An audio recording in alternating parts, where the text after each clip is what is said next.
welcome to Basketball Talk Pro. I'm Ron Ecker. I want to go back to our last session. I asked you to make a list of all those things that you really wanted. Don't limit yourself. Whatever, if you want to be President of the United States, write that down. Just go for whatever you want. And then I asked you to designate certain ones with a BR for big rocks. They're the most important things. MR for middle rocks. They're the next important things, but not quite as important. And small rocks, SR for those rocks that probably you could leave alone and let them fade away, and they would. Today I'm going to ask you to do this with just the big rocks. Forget about the middle rocks, forget about the small rocks. Focus on the big rocks. And I want you to circle 3 of them. 3 of the most important of those big rocks. You know, it's like a genie pops out of, whatever that genie popped out and was going to give 3 wishes. Well, now you have to make the decision. What are you going to wish for? What is your 3 wishes? When you have done that, and I should do it right away at the end of this session, or you can pause it right now and do it. It's very important to do that part of it. And I'm going to tell you the importance of all of this at the end. Now, let it be for a day after you've done it, 24 hours, but no longer. And then sit down with it again. Remember, all of this is in private. Just you. No one else will know, that ever know if you're careful. Then I want you to select one of the 3. It's like that genie popped out and said, you got 3 wishes, but now you can only get one of them. And so you have to give up 2. Take the one that you really, really want. Well, that may take you a while. So go ahead and take some time. This is important. Now, if you have selected one, the very one you want out of all of them, I want you to write it out in a sentence, exactly what you want, define it. This is what I want, and this is what I mean by what I want, if you want to say that. It has to be defined, but make it brief.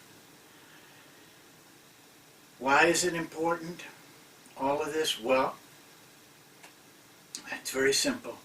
You have just sorted out of your life the one thing that's most important.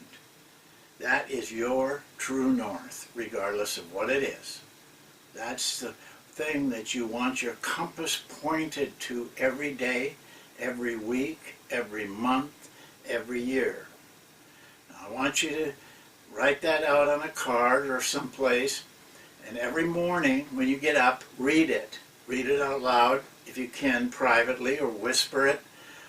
It's good that your lips move and you hear that and coming back into your brain. And then again before you go to bed at night, do that every day. That's all you really need to do. But you will find that during the day you begin to think about it. When that happens, always think you're going to reach it. You're going to make it. No doubt. Doubt will kill it.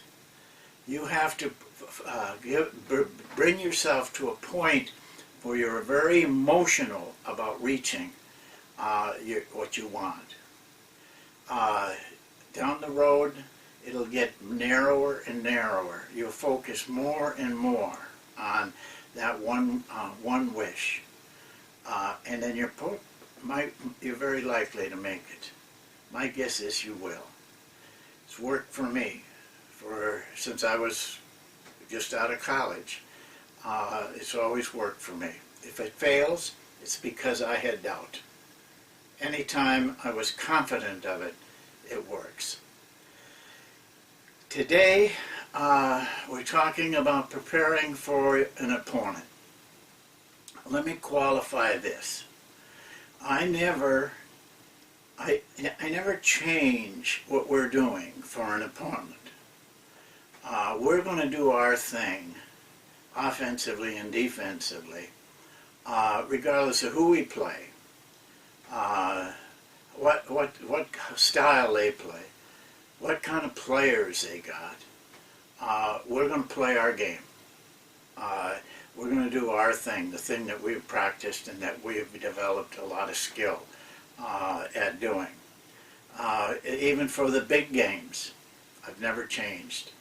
Now the system I'm going to give you is the system I use. But I've been with 4 NBA teams, so I've seen other systems, but pretty much they're all alike. But they come back to the same things. In college, I was always a head coach, so I did what I wanted to do, and this is the system that I used.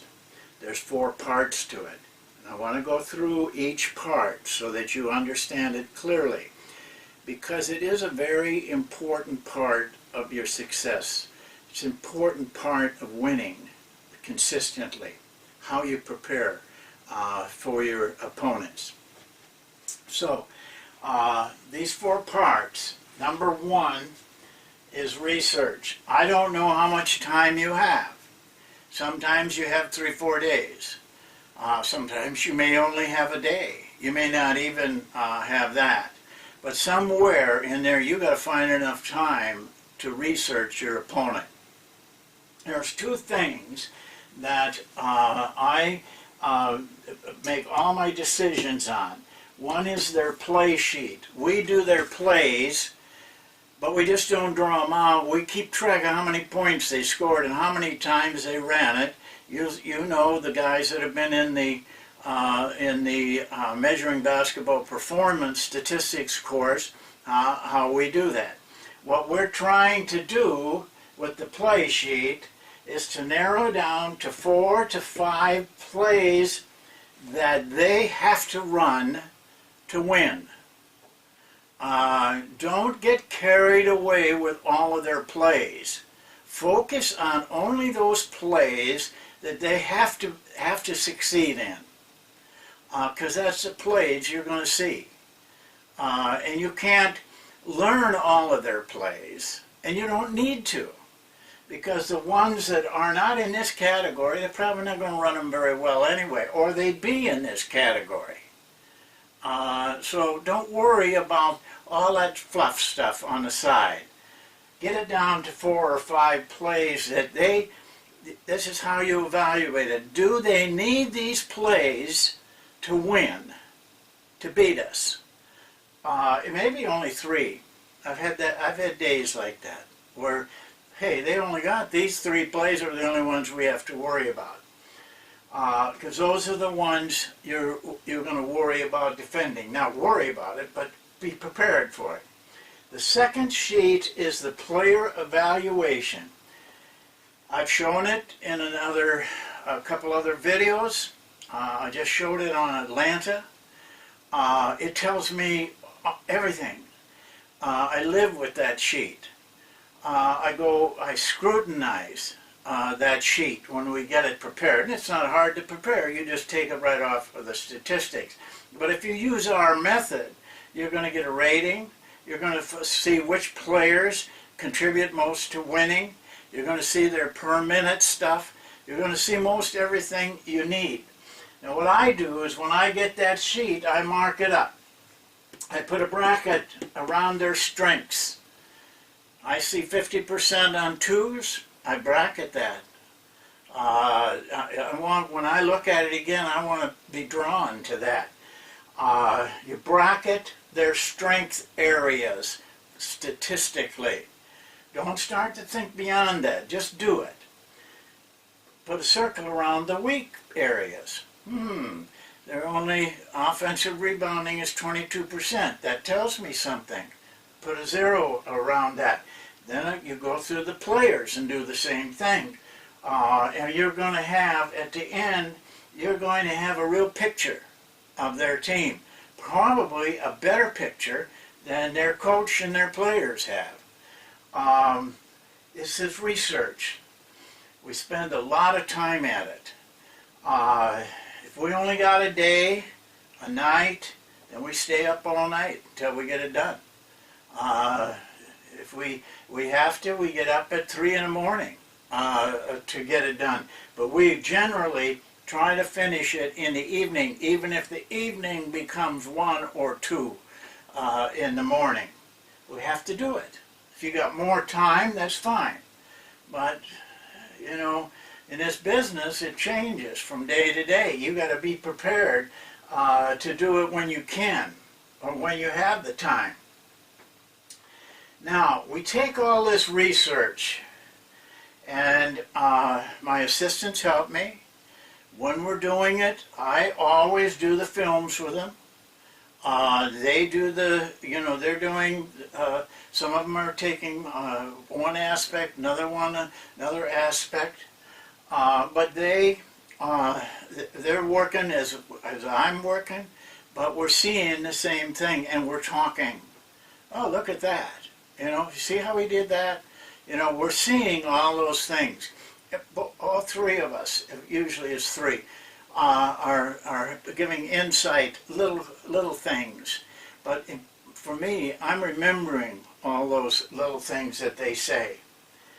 The game plan, though, that comes out of this research, I do alone.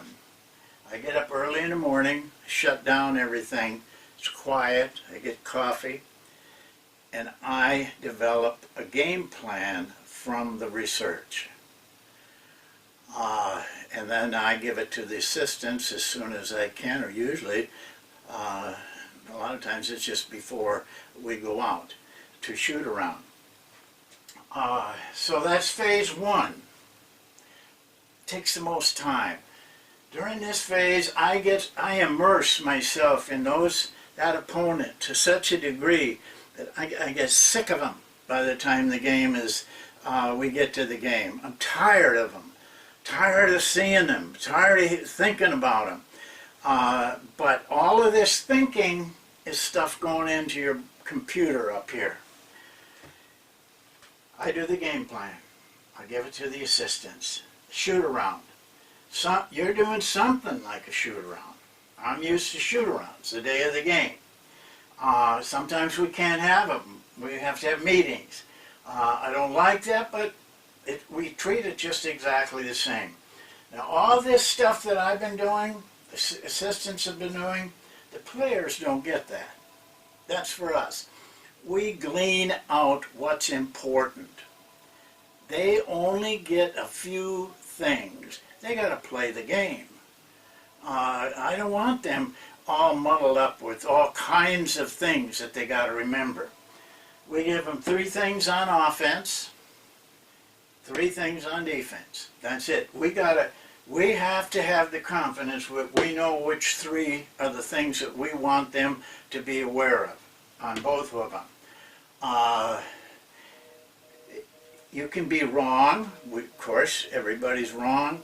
But I'd rather be wrong being too little than wrong being too much. Because when the game starts, there's very little retention that they have intellectually.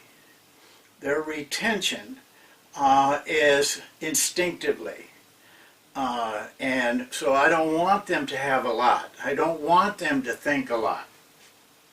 Then we do a walkthrough on these plays. And our walkthrough is not to make adjustments, changes, give them a new defense or whatever. Our walkthrough is simply to show the players how we can stay within our defense and how this particular segment, what we would do. We walk through it. We walk through the plays. If we have calls, we eventually give it to them. But I tell the players, I don't want you depending on calls. That can confuse you. I want you to learn these plays well enough so that you can just see them That way all 5 guys are visualizing the same thing. Otherwise, one guy might get the call, the next guy might forget what the call meant, but you should not forget what you see as that team starts a play. And we rely more on them visually than using calls. When I was with Nellie, he didn't use any calls, and I liked that. I thought we were ahead of the game when we had that. In the walkthrough, the players get a little edgy on this, especially veteran players, because they've seen so much. They're kind of just not really into it. Get them into it. You know, they will kind of half-step something, and I say, I'm going to run it over again. And I tell them, till I see you doing it right here, I'm going to keep running it until everybody is doing what we're supposed to be doing, and I want to see it. Don't tell me you know it. I want you to show me it. Because I don't buy this. Yeah, I know I know how to handle it. I don't buy that. They're going to show me. So we go through it, and you know, by the time they've been around me 10 games, they don't have any problem. They know they gotta do it right, and they can't half-step it. They gotta do it just the way that we want it done. Takes an hour. Now, in between this, I tell them this in the first 5 minutes of practice. We call them together like we do every day. We do our stretching, we do our shooting, we do our defensive slides, and then in there, probably is 10-15 minutes. That's, you know, determined every day. Every game is different. Sometimes I might run offensive stuff, sometimes I might run defensive stuff. But I just do that as I know what I want to accomplish. Okay, the third part is the game. Now, before the game, we have a meeting, and we review what we said above. Sometimes, well, we review the 3 things on each one. Sometimes I put certain plays on the board with our defensive method on there. Sometimes I don't. It kind of depends on whether I think it's still unclear or not. But one thing I always do, and that is break down those 4 or 5 plays and show them on film how they run them. They've seen it on the board. They've walked through it. They've seen it on the board again, probably. But now they need to see how the opponents actually do it. You're going to tell me, well, we don't have the resources to do that. Of course you have the resources to do that. You got a credit card? Go buy something that you can take. You know, all you got to do is get your own recorder of whatever kind you want. They're cheap. Get your own monitor, but get a nice sized monitor.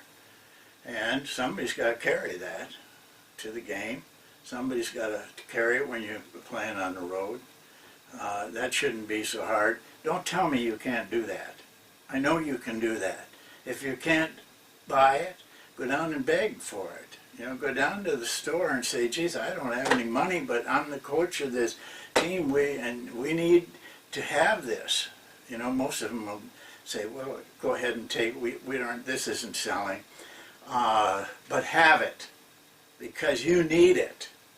And pick the plays yourself, the head coach. In the NBA, hardly any NBA head coaches do that, and I think it's a mistake. I always told Nellie, you need to see these plays, and then he'd get out there and before the game and he'd fumble around with them. You need to know those plays. You should be part of the selection process. These are important. Okay? That's it. Now you've done it. Now you say, you know, you put your hands together and do what you do. You know, now they have all those dances. I don't know if I could accept that, but maybe I would. But it doesn't make any difference to me. But it ends when we put our hands together, and whatever we say, go, play defense, whatever, you know, that ends it. Now they go up on the floor or out in the hall and do their thing. It's over. My job's over. I let it go, and that's my fourth thing. I leave it alone. I want them to leave it alone. I'm never saying, I don't remember this and remember that. It's over. They either got it or they don't have it. But for you, the coach, it isn't quite over. I don't know how everybody approaches a game, but for me, when I have done this job very well, and those guys go out that door onto the floor, for me that is a moment when it's a warm moment. I feel very good. No tension. I'm tense up to that time. I'm very tense. But now it's over. I can't do anything more for them. They got to do it. And my moment of quiet and solitude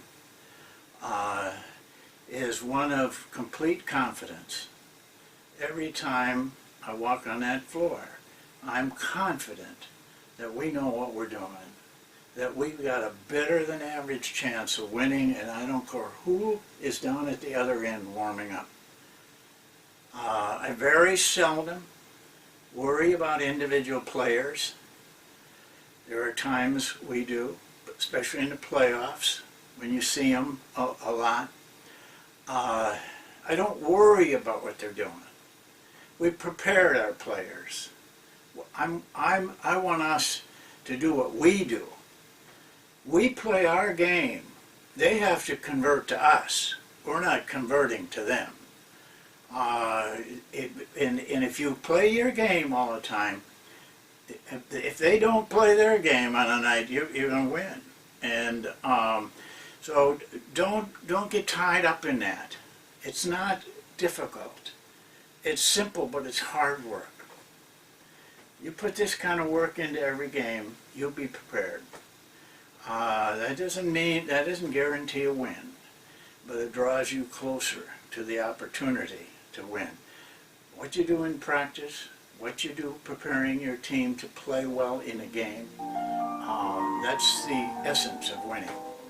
So that's it for today. Thank you for watching, and we'll see you next time.